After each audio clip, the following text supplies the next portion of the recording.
I'm your Fort Myers community correspondent Anvar Ruziev here off the corner of Cleveland Avenue and Canal Street. The canal running along this street is called Manual Branch, and according to the tests by the Colusa Waterkeeper, it has extremely concerning levels of fecal bacteria in it, but it's far from the only body of water in Lee County with this problem.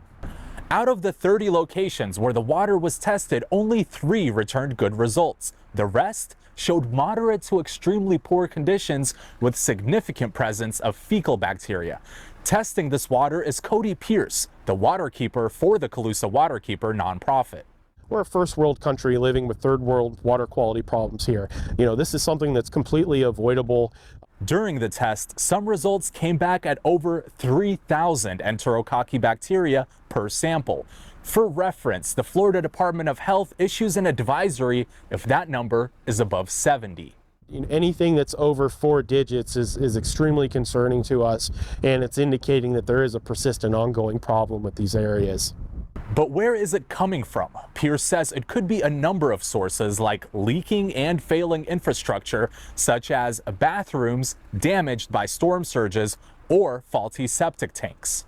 But it's not just human fecal bacteria, it's also bacteria from animal waste like birds and even unkept dog parks. Even though there aren't many people that swim in this water, people still come into contact with it, like from fishing and boating. But what about the beaches? The Florida Department of Health monitors those, and by the time the concentrated fecal water makes its way to the Gulf, it does get cleaner. The water quality world, they always say that the solution to pollution is dilution. When this water does make its way to the coastal community, the beaches, it's probably not going to be registered because of the amount of dilution that takes place at that point. According to the Florida Department of Health, enterococci bacteria normally lives in the intestines of humans and animals. Coming into contact with it could result in infections, diseases, or even rashes if ingested.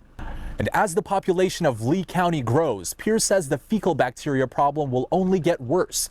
That is partly why the Colusa Waterkeeper has now expanded their testing facility to the Colusa Nature Center.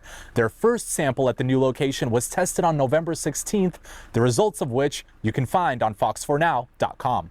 Reporting from Fort Myers, Anvar Ruziev, Fox 4.